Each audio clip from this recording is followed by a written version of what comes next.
Greetings everybody, I'm Josh Smith for Reviews Yesteryear. And yes, I know I am supposed to be doing the Zelda reviews, but hey, you know, 'tis the season to annoy the audience, ha ha ha ha ha ha. Anyway, seeing as it's nearly Christmas time, I figured why not do a Christmas game. Not without me, you're not. An old reviewer approaches. And he's gone festive.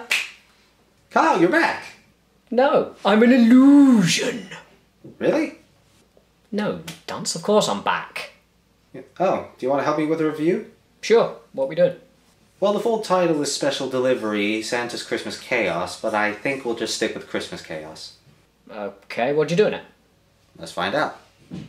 So, here we are at the lovely title screen in all its 8-bit glory, and cheerful music. Jingle bells! Is that the severed head of a reindeer in front of Santa's sleigh? Sure looks like it. That changes the jingles a bit. Rudolph the no-head reindeer.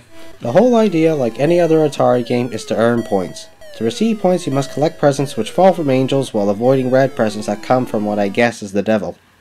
The owls on the bottom left corner are basically your lives, although you're going to find it difficult to lose at least one life if you continue to fly. You can use these presents as bombs towards the chimneys when approaching small houses, or, if you reach your target number of presents, you can enter larger houses and climb down the chimney like Santa is supposed to. There are a lot of issues with this chimney, mainly the fact that everyone has their fireplace lit up. And another thing that's odd is that there's always this white pizza looking thing that falls from the top. Or it could be reindeer puke. And why does every chimney have 3 ladders? Come to think of it, how do they fit 3 ladders in their chimney anyway? There's so much space, isn't Santa supposed to be fat? Getting down this chimney is extremely awkward. With factors including stiff controls and cheap hazard placement, getting through this part successfully will probably require you to know exactly where the fire is going to come. I found out why Santa's so fat. His belly's not full of jelly, it's full of nitroglycerin! The reason I say this is because whenever Santa hits a hazard when he's out of his sleigh, he explodes! Ho ho! And for some reason, he ignores those kids and doesn't give them a single present. Screw you kids! The layout of the inside of the house is blank, tasteless, and repetitive. There's always 9 rooms and 2 or 3 kids. Some of the main entrances are awkwardly placed. Why is there one on the 2nd floor? Unless Santa's creeping around in their basement. And how come they're yellow? These segments are extremely easy.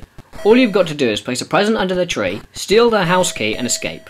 Don't touch the kids, because not only will their parents sue, but he will also get so excited, he explodes! I've always found the idea of Santa a bit weird. An old fat man riding on a magical sleigh lands on your roof in the middle of the night while you're asleep, climbs down your chimney to leave a special present for your children, and then sneaks out. There's a reason he knows when you're sleeping. Not to mention Santa's naughty list. After escaping the house, it's back to more flying.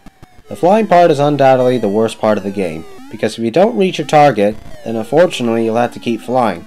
And the flying is boring. With clouds somehow disrupting Santa's flight, random lightning attacks because Zeus is pissed, red presents that blindside you, and good presents which appear on the other side of the screen, it's difficult to get anywhere. And not to mention, when you hit something, you lose 1 present. The clouds are the worst because you aren't given any invincibility frames and it's nearly impossible to avoid them. So most of the time you're going to be watching your present count drop like a rock. That is if you manage to collect any. With all said, Christmas Chaos isn't really that bad of a game. If the controls were slightly fixed and the hazard placement wasn't so awkward, I'd say this is something to try out. For Atari standards, the flaws are excusable for me. While I may not agree with your opinion entirely, I do agree that this is an okay game. It's bearable at least, and for that reason I'm going to give it a 4 out of 10, standing for not the best, but give it a try. I'll give this game a 6 out of 10, standing for playable. With those 2 scores, we'll go right down the middle and give this game a 5 out of 10, standing for it's alright. And that's the end of our Christmas review. Because of the apocalypse next year, unfortunately this will be our last Christmas. So it's for that reason we wish you a Merry Christmas And a Happy New Year. Next time we're looking at The Legend of Zelda for the NES. Until then, or reviews of yesteryear. have a good holiday.